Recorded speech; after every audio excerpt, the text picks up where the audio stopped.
Welcome everyone to our first fun Future Now with the Ulrich presentation for this semester. My name is Jana Irwin and I'm head of education at the museum.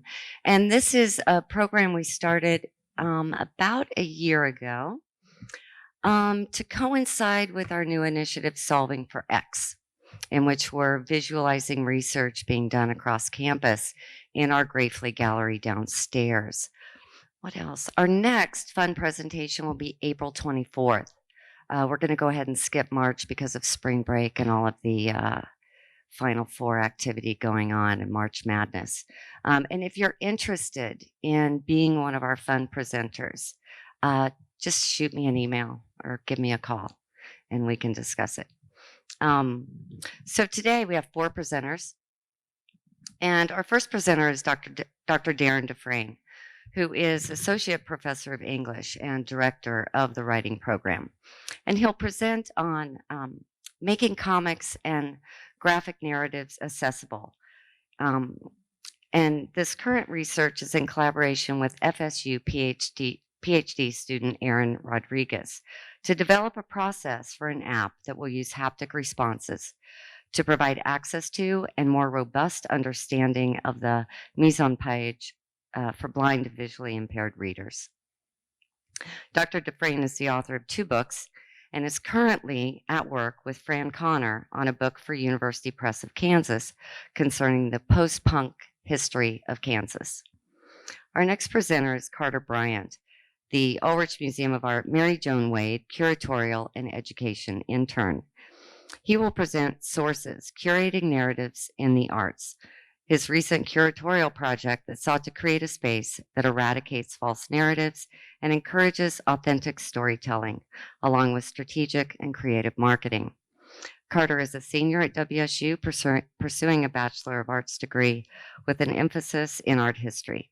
He has curated exhibitions at Shift Space and Steckline Gallery at Newman University. Dr. Brian Amos, Assistant Professor of Political Science, will present The Hidden Gerrymandering of County Elections on the difficulties of collecting local election information and some of the odd county commission districts that turn up when you dig into the problem.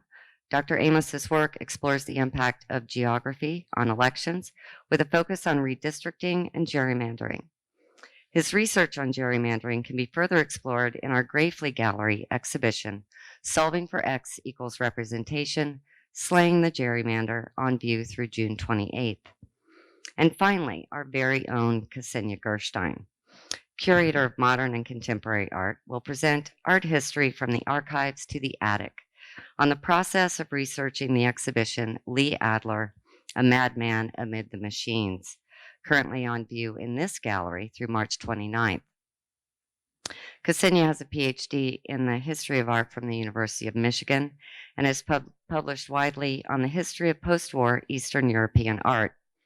Prior to coming to the Ulrich, she held curatorial positions at the Skirball Cultural Center in Los Angeles and the National Gallery of Art in Washington, D.C. Are we ready to get started? All right, here we go.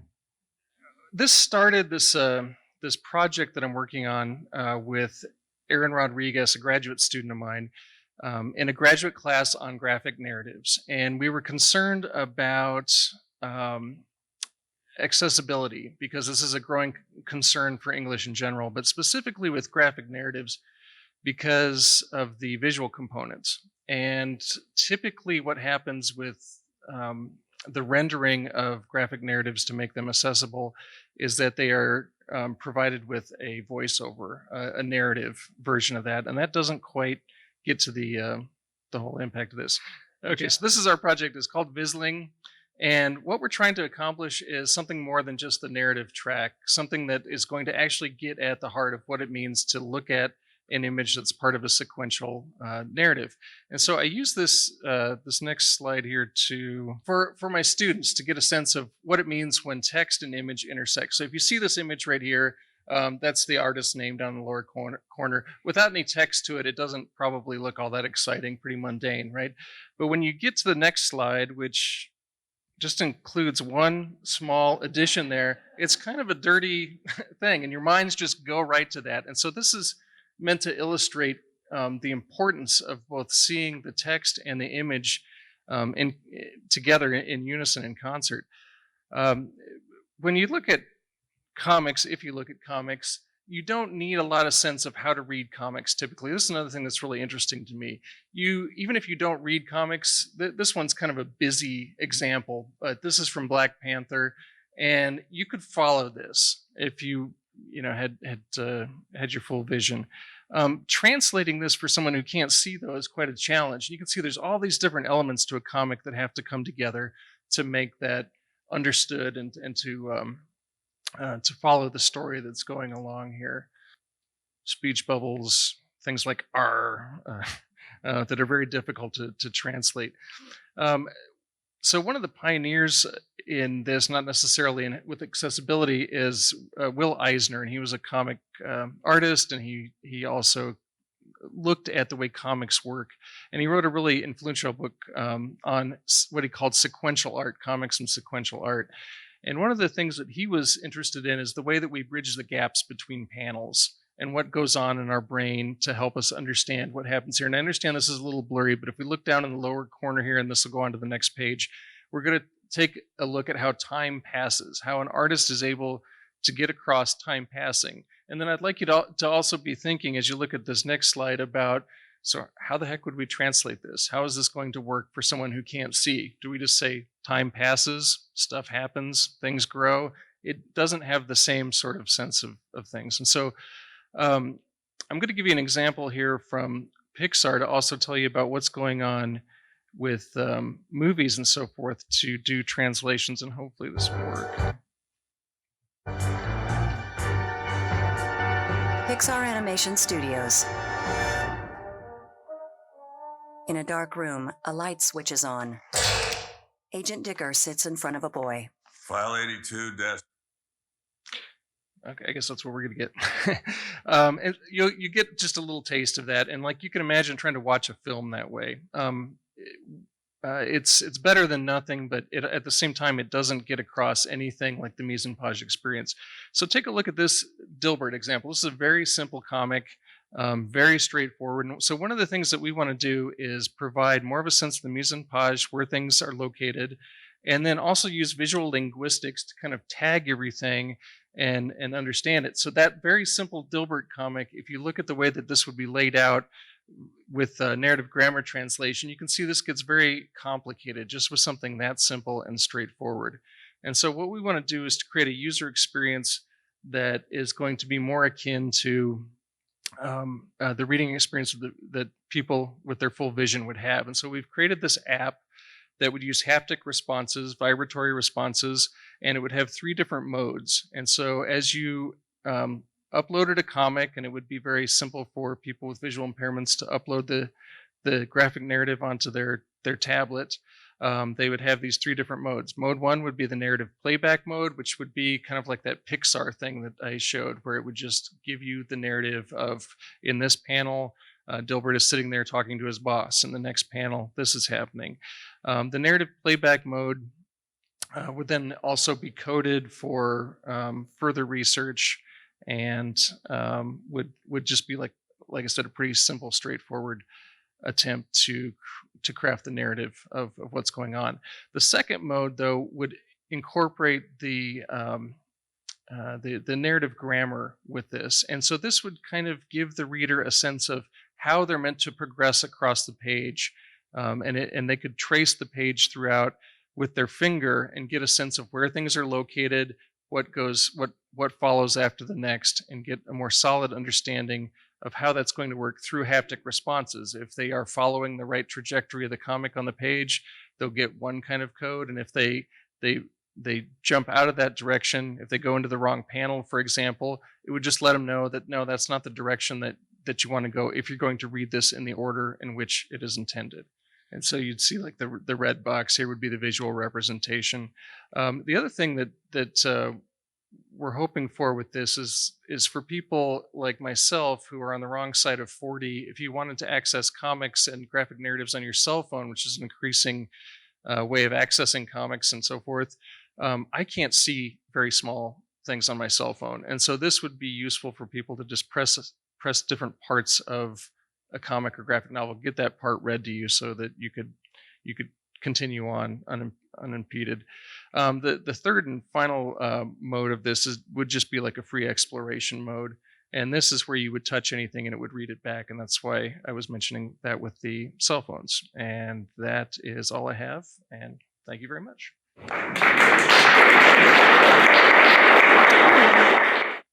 So I am a curator, and in my curatorial practice, I focus on narratives in the arts and attempt to tell a collective story of human experiences by creating spaces and environments in collaboration with contemporary artists.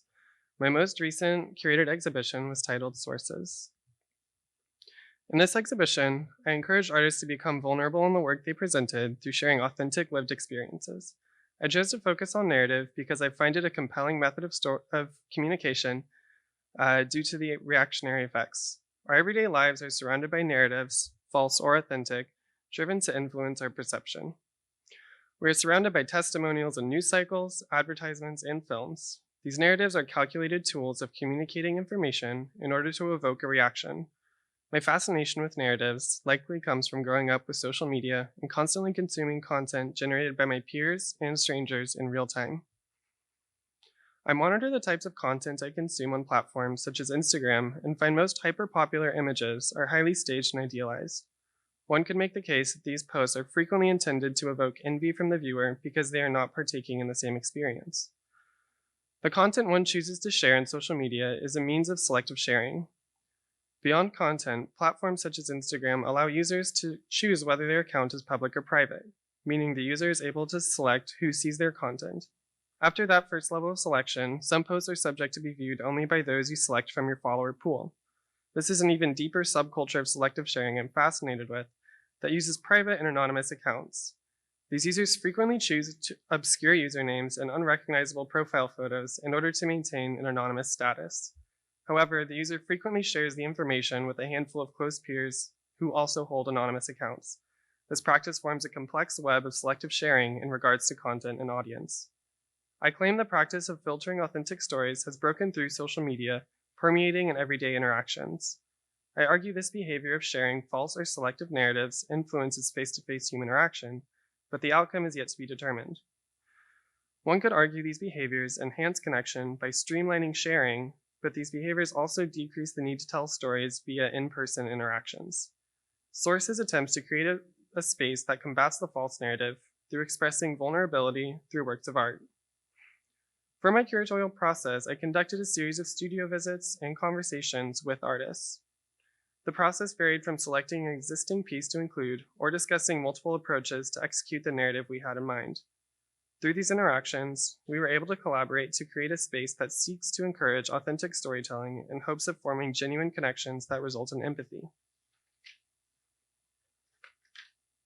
These visits allowed me to learn more about the artist's creative processes and served as an opportunity to personally execute the goal of the exhibition. As a form of storytelling, I thought I would share an overview of the exhibition and the stories that the artist shared. Angela Rangel is a ceramicist born and raised in Wichita, Kansas. She creates visibly deteriorated structures whose physical forms and surfaces are reminiscent of buildings she grew up with and the weathering they experienced over time. She frequently discusses her work as a critique on society's expectation of maintaining composure even through turmoil. Sherry Yang is an international student who is originally from Taiwan. Her work seeks to achieve integration between her Asian culture she was raised in and the American culture she finds herself currently surrounded by. This series of drawings depicts the journey of her traveling to the States with her 2 kids. Emiliano Molina is an interdisciplinary artist who frequently creates work tied to his cultural heritage. Growing up as a queer man with El Salvadorian roots, he was very aware of his differences among his peers. His work frequently focuses on his uniqueness and celebrates the hybridity while also being aware of inherent dangers being a queer man of color presents. The poet and painter Honeybee O.G. unapologetically depicts mental illness and the struggles that come with them. She frequently creates an experience where readers and viewers feel empathy for the characters in her writing as well as themselves. Her work describes her thoughts and experiences with her peers and how they are influenced by mental illnesses. Printmaker Brian Raimundo created a diptych using large woodblock carvings that envelop the viewer. Spanning 16 feet wide, these prints depict a multitude of the artist's experiences, including important figures in his upbringing and his military service. The piece is a dichotomy of the good and evil the artist sees in himself, showing an ongoing inner conflict. Alex Moore's piece in this exhibition is an imagined landscape. The artist frequently creates work while questioning the human body's relationship to the mind.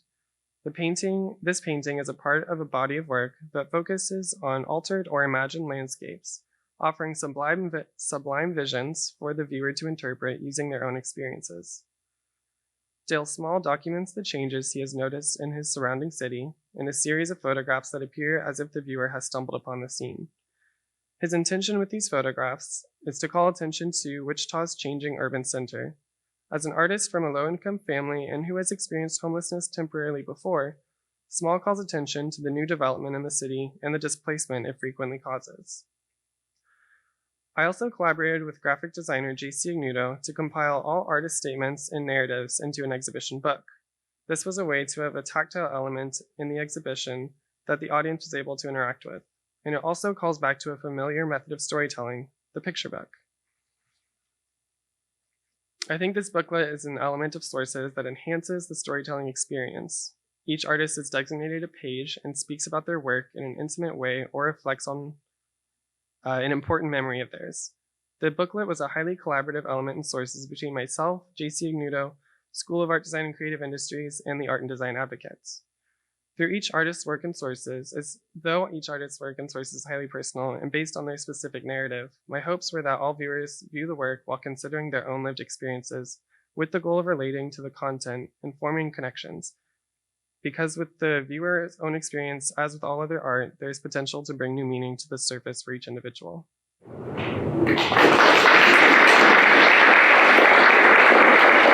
right, I'm going to probably be pointing and hand waving, so I'll take this out here.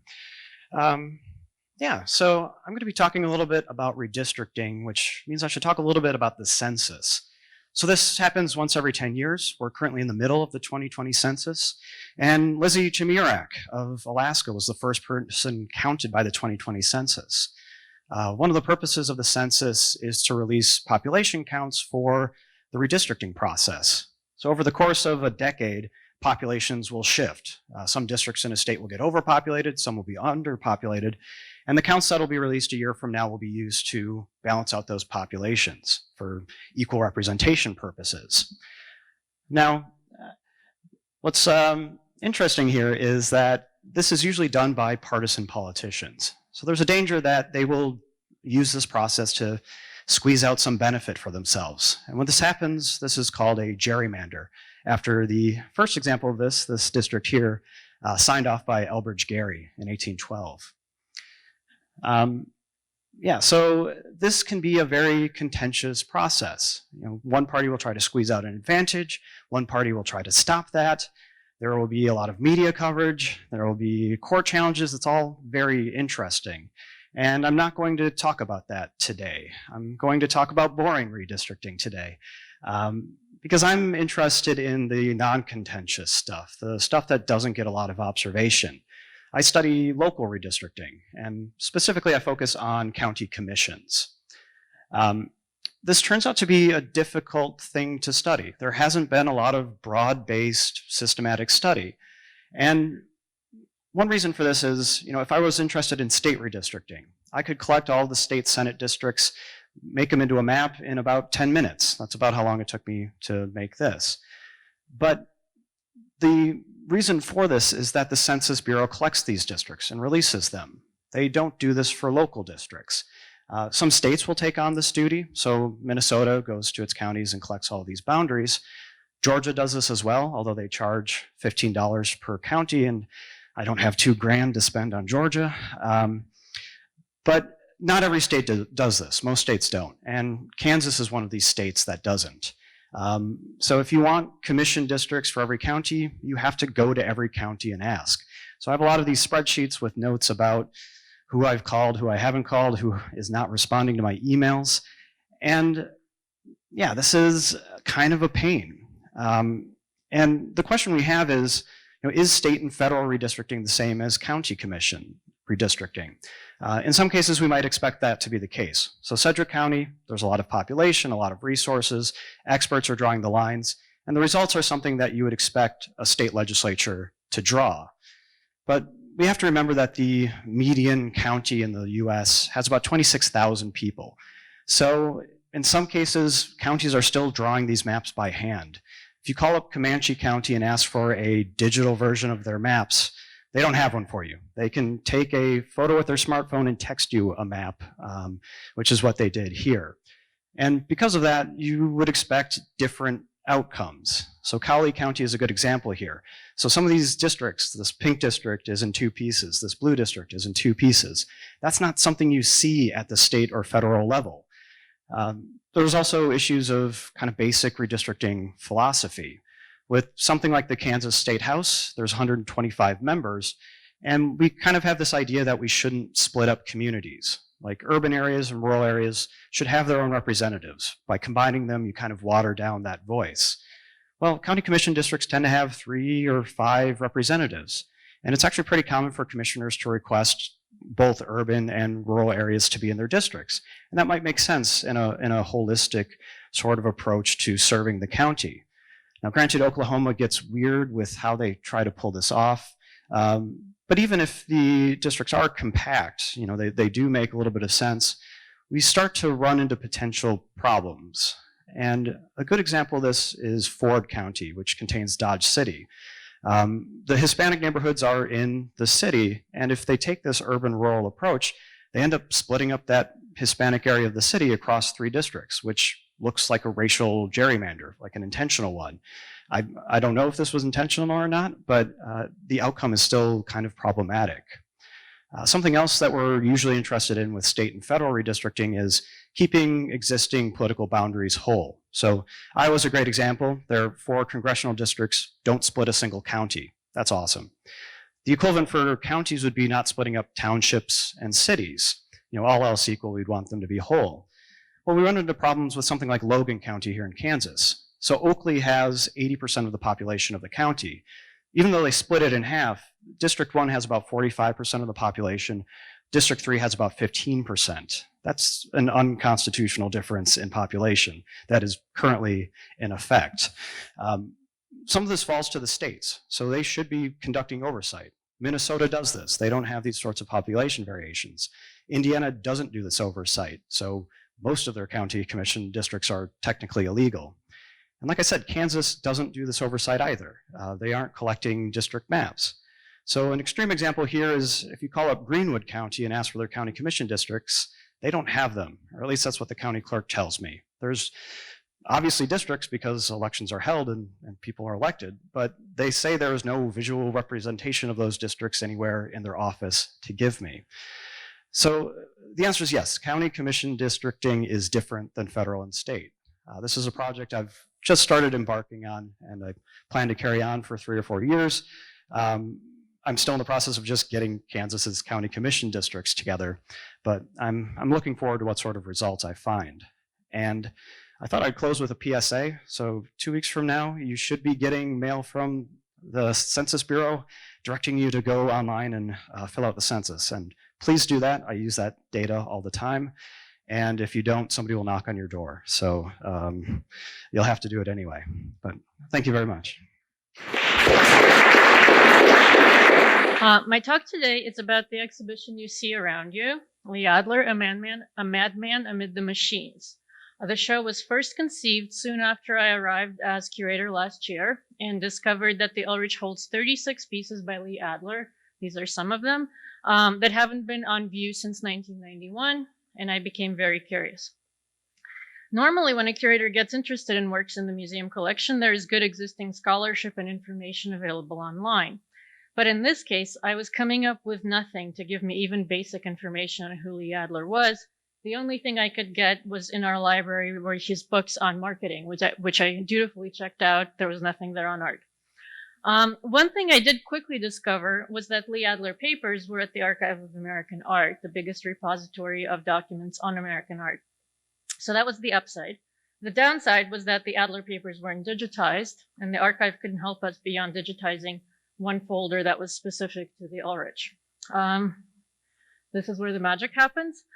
This is part of doing research in art history. If you're lucky enough to have surviving documents related to your topic, you have to go to where the documents are. The Archives of American Art have one study room in DC where original documents can be seen, and this is where I'd have to go to try and figure out how to tell a story about Adler. In parallel, I Googled around to see if Lee Adler had family members whom I could ask questions. Wedding announcements and obituaries are really helpful for this purpose, and the internet is a real boon in making those documents widely available. This is how I found and contacted Derek Adler, Lee Adler's son.